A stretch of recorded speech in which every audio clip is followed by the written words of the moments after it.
ఉత్కంఠ వేయడం లేదు, యుద్ధానికి తెరపడడం లేదు. రష్యా ఉక్రెయిన్ వార్పై చర్చలు సాగుతూనే ఉన్నాయి. 3 అడుగులు ముందుకు 6 అడుగులు వెనక్కి అన్న చందంగా మారిపోయాయి. అలస్కాలో అసలు పంచాయతీ తగలేదు. అగ్రనేతలు ఎలాంటి ఒప్పందం కుదుర్చుకోలేదు, మళ్లీ కలుద్దామంటూ చెప్పుకొచ్చారు. మరోసారి మాస్కోలో మీటింగ్కు ప్లాన్ చేస్తున్నారు పుతిన్. ఉక్రెయిన్తో యుద్ధాన్ని ఆపేందుకు సిద్ధమంటూనే షరతులు విధిస్తున్నారు.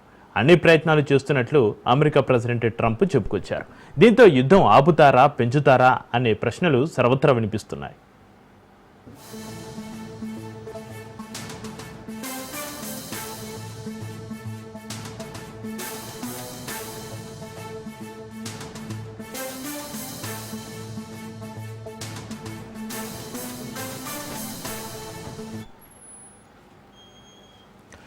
అలస్కా వేదికగా అమెరికా అధ్యక్షుడు ట్రంప్, రష్యా అధ్యక్షుడు పుతిన్ మధ్య కీలక భేటీ జరిగింది. ఆ సమావేశంపై యావత్ ప్రపంచం ఉత్కంఠగా ఎదురు చూస్తుంది. కానీ ఉక్రెయిన్ యుద్ధానికి సంబంధించి ఎలాంటి ఒప్పందం కుదుర్చుకోకుండానే చర్చలు ముగిశాయి. భేటీ అనంతరం ప్రెస్ కాన్ఫరెన్స్లో ఇరువురు అగ్రనేతలు మీటింగ్ వివరాలను వెల్లడించారు.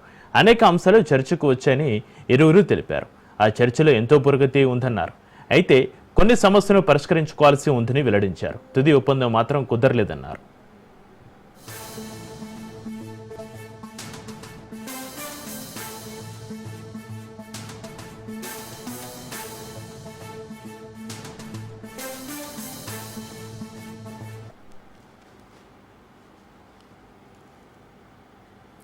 ఇక చాలా అంశాలను అంగీకరించినట్లుగా అమెరికా ప్రెసిడెంట్ ట్రంప్ చెప్పుకొచ్చారు. అయితే కొన్ని ఇంకా మిగిలి ఉన్నాయంటూ మెలికే పెట్టారు. త్వరలోనే తాను ఉక్రెయిన్ అధ్యక్షుడు జెలెన్స్కీ, యూరోపియన్ యూనియన్ నేతలతో మాట్లాడతానని స్పష్టం చేశారు ట్రంప్.